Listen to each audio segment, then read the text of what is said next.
Hey guys, this is SunsFan with a guide on Dota 2 roles. Carry. The first role we will cover is that of the carry, which if you are a newbie should probably stay away from at the start. The basic idea behind a carry is to eventually take over the game in the later stages. Carries tend to be agility based but don't have to be. The reason agilities are usually the carries is because they normally have a higher agility growth throughout the game. 1 point of agility will increase your physical armor by 0.14, as well as increase your attack speed by 1. Carries also tend to be item dependent, so getting them as much farm throughout the game should be a top priority for your supports. This is why in the laning phase you so often see what is called a babysitter alongside the carry. The babysitter, which is many times a support, has the job of taking care of the aforementioned carry, which means sacrificing farm as well as even your life from time to time. If your teammates do enough to get you farm for the late game, and you, as the carry, aren't a completely awful player, you'll have a terrific chance at winning the game. Some examples of a carry would include Anti-Mage, whose mana burn makes him ridiculous throughout the game, but more so his escapability and innate tankiness makes him a very tough foe to kill. Faceless Void, on the other hand, can just bash the crap out of people in later stages of the game, while a carry like Dro relies heavily on her insane amount of damage for kills. Support. The second role of this guide is that of the supports, which we touched on earlier. A support's job in many cases is to first and foremost make sure there's a courier purchased and upgraded in a timely manner. The role of a support usually lies in the intelligence class, but again, this is not always the case. Also keep in mind that wards are also essential to a support's job. Having vision of the map is completely game breaking and if done correctly can make your game a piece of cake. And just to be clear, when I say wards, I mean both observer wards and sentry wards. Having normal vision from observer wards just isn't enough. Counter warding, which is the act of destroying the opposite team's wards, is a crucial part of playing a support role. Unlike the carry class, supports are very item independent and can help the team in other ways, mainly their spells, but could also include items such as mechanism if enough farm is supplied. But as we talked about earlier, being a hard support and babysitter are interchangeable. Just make sure your neutral camps are stacked and pulled, since this is a great way to allow your lanes to be pushed back, which will therefore allow your carry to free farm. Some examples of support would have to be Crystal Maiden, whose aura helps her team on a global scale. Lich is another great example with his ability to push back lanes with sacrifice, while Vengeful Spirit's stun and swap can get her carry out of horrible situations. Initiator. The next role to discuss is that of the Initiator, which is the one that is relied on so heavily to ignite team fights. What makes someone a good Initiator is either his ability to take damage or simply those that have huge AoE ultimates. These heroes aren't horribly item dependent, but in many cases will need a blink dagger in order to be most effective. Examples of an Initiator would definitely include the likes of Earthshaker, Sand King, and Enigma, all of which have devastating ultimates. Ganker. Gankers are the next role in line.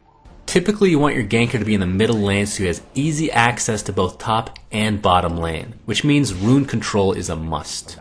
Any successful gank in the early to mid stage of the game can have a huge impact on the game, as preventing consistent farm on the opposing carry just might be enough to disrupt them into a poorly played game. I would definitely classify a ganker as being item independent, but not to the same degree as those of the support role. Getting a core item or two could help snowball a ganker into a full-blown killing machine. What makes a good ganker is their skill composition.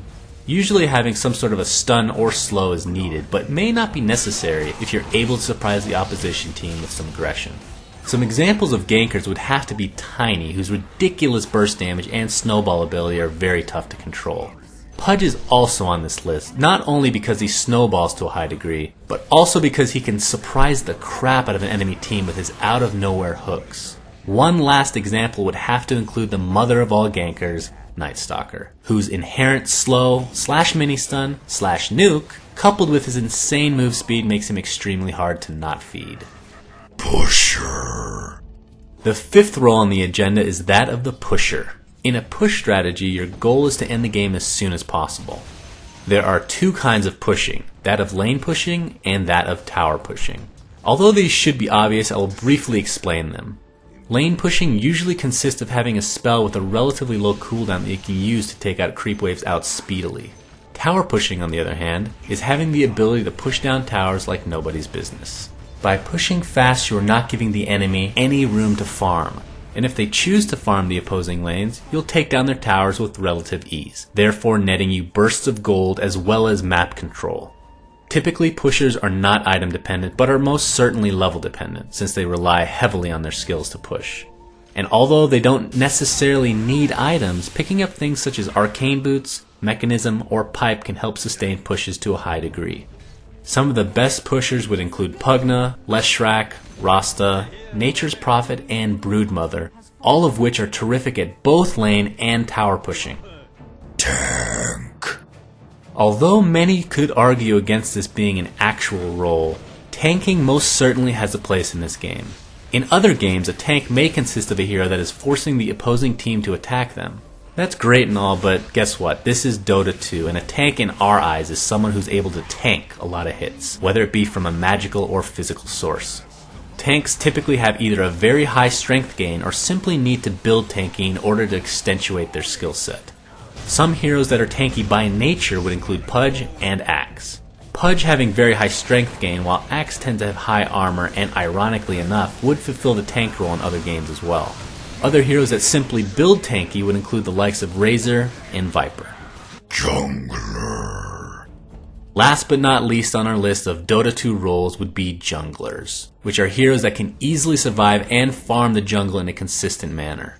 Aside from the occasional gank, this normally includes heroes that don't leave the jungle until they have their needed items, making them very item dependent.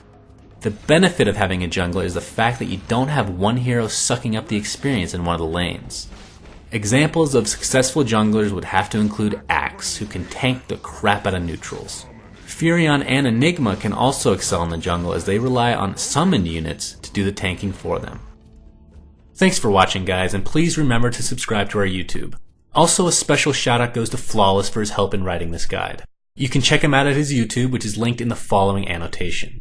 And finally, please be sure to check out our stream at own3d.tv/DotaCinema, where you can find tournament shoutcasts, as well as me playing with you. This was Sunsfan, and please, have my babies, please.